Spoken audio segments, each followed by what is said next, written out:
نبیوں کے فرشتوں سے افضل ہونے کی ایک دلیل، تمام انبیاء تمام فرشتوں سے افضل ہیں، تو وہ تو قرآن پاک میں بیان کی۔ وہ ایک دلیل کیا ہے کہ حضرت آدم علیہ السلام فرشتوں سے زیادہ علم رکھنے والے ہیں، اور جسے زیادہ علم ہوتا ہے وہی افضل کہلاتا ہے۔ بھائی جس کو زیادہ علم ہوگا وہ افضل ہوگا، تو اللہ نے حضرت آدم علیہ السلام کو فرشتوں سے زیادہ علم عطا فرمایا، اس لیے وہ فرشتوں سے افضل ٹھہرے۔ تو حضرت آدم علیہ السلام چونکہ نبی ہیں، اسی طرح تمام انبیاء کرام علیہم السلام یہ فرشتوں سے افضل ہوئے کہ اللہ ان کو فرشتوں سے زیادہ علم عطا فرماتا ہے۔ دوسری دلیل یہ کہ اللہ پاک نے انبیاء کرام علیہم السلام کے بارے میں ارشاد فرمایا، ان اللہ اصطفیٰ آدم ونوحا وآل ابراہیم وآل عمران علی العالمین، بے شک اللہ نے آدم کو چن لیا، نوح کو چن لیا، ابراہیم کی آل کو اور عمران کی آل کو چن لیا۔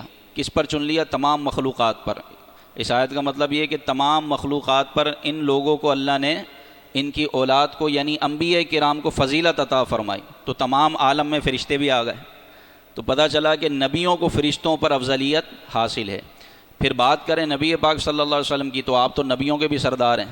حضور علیہ الصلوۃ والسلام کے بارے میں اللہ پاک نے فرمایا، وما ارسلناک الا رحمۃ للعالمین، ہم نے آپ کو جہان والوں کے لیے رحمت بنا کر بھیجا، عالمین کے لیے، سارے عالم کے لیے آپ رحمت۔ تو فرشتے بھی عالم میں آتے ہیں، تو فرشتوں کے لیے بھی آپ رحمت ٹھہرے، تو جن کے لیے آپ رحمت ہوئے ان سے افضل و اعلیٰ ہوئے۔